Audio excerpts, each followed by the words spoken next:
गाली गलौज, तुम लोग साले बहुत माल कमाओ मंत्रालय से, 3 करोड़ रुपया दो और तुमको तुम्हारे पूरे परिवार को पटना छोड़ो नहीं तो मरवा देंगे। इस बीच नागेंद्र राय खुद थे वहाँ पे? नागेंद्र राय ने सारा बात किया। फिर उसके बाद उससे एक लड़का जो भीम था वो पिस्टल निकाल के हमारे पिताजी को कह रहा है मार दे भैया, मार दे भैया। और हमारे हम परिवार के यादव लोग हैं और इतिहास रहा है इन लोग का यादव को इसी प्रकार ख़त्म करने का।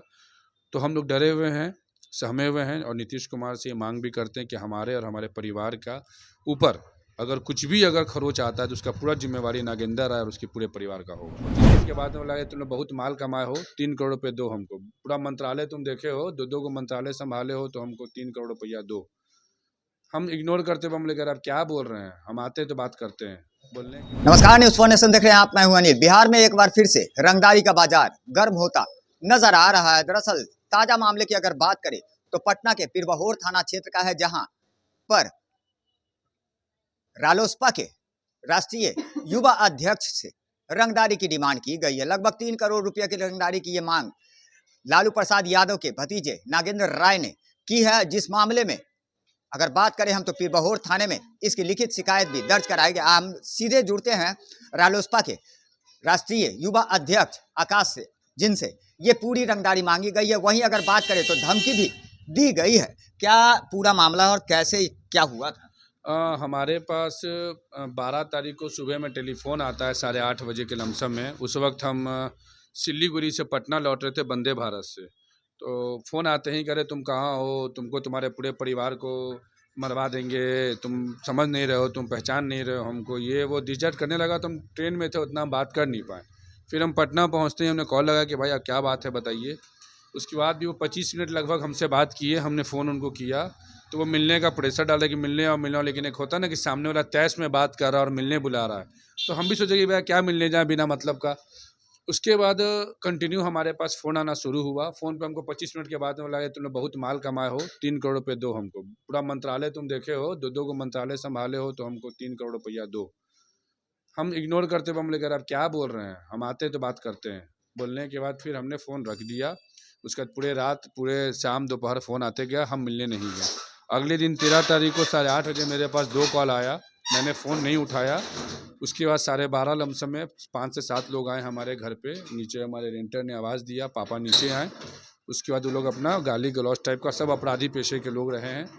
उसके बाद उसमें से एक व्यक्ति भीम नामक व्यक्ति था, उसने अपने मोबाइल से हमारे पिताजी को बात कराया नागेंद्र राय से कि नागेंद्र भैया बात करेंगे। वो फ़ोन पे बोला कि 15 मिनट के अंदर में तुम आओ मेरे पास, मेरा आदमी गया तुमको उठाने के लिए, बेटा और सबको लेकर आओ। अपन ने कह रहे भाई क्या बात है, आप क्या तमाशा कर रहे हैं, हटाइए इन सबों को, हम आते हैं। तो ठीक है, तुम 15 मिनट के अंदर में, तभी तभी 5 एक साथों ने गया है, अभी और बना देंगे तेरा माहौल, अभी हम पहुँचो। हम उसमें नहा रहे थे, नहा कर हम पूजा पे जा रहे थे। बाबा बोले कि तुम नागेंद्र जी का फ़ोन नहीं उठाए हो? हम बोले नहीं, हम नहीं उठाए हैं। तो देखो ना, उनका आदमी आया था, हमको बुलाया, हम जा रहे हैं। पिता थे, वो कुछ बोले नहीं हमको ताकि हम पैनिक हो जाएंगे या कुछ हो जाएंगे। वो स्प्लेंडर जो बाहर लगा हुआ है, हमारे रेंटर से स्प्लेंडर लिया, यहाँ से गए। जाने के बाद राजेंद्र नगर रोड नंबर एजी के सामने में एक मकान जो कब्जे में है उनके, उसी मकान पर उन्होंने बुलवाया। जब वहाँ हमारे पिताजी बैठते हैं तो गाली गलौज, तुम लोग साले बहुत माल कमाओ मंत्रालय से, 3 करोड़ रुपया दो और तुमको तुम्हारे पूरे परिवार को पटना छोड़ो नहीं तो मरवा देंगे। इस बीच नागेंद्र राय खुद थे वहाँ पे? नागेंद्र राय ने सारा बात किया। फिर उसके बाद उससे एक लड़का जो भीम था वो पिस्टल निकाल के हमारे पिताजी को कह रहा है मार दे भैया, मार दे भैया। और हमारे पापा के फ़ोन से उनका फ़ोन को भी छीना, फ़ोन रख लिया।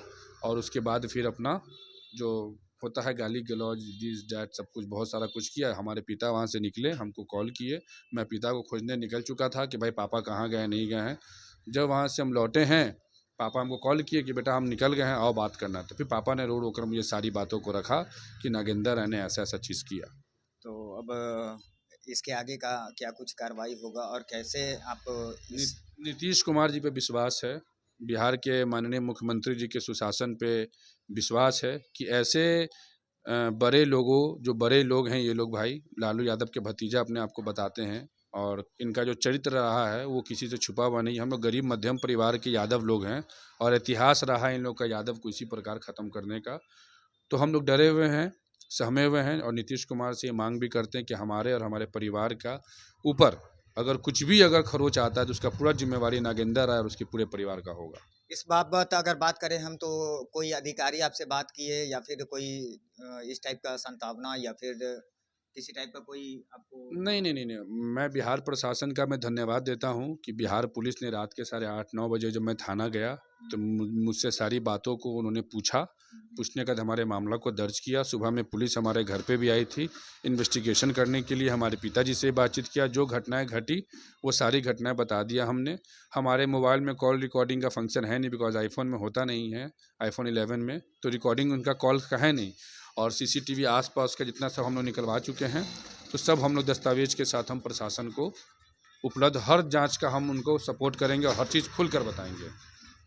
तो जाहिर सी बात है, आपने सुना पूरी घटना।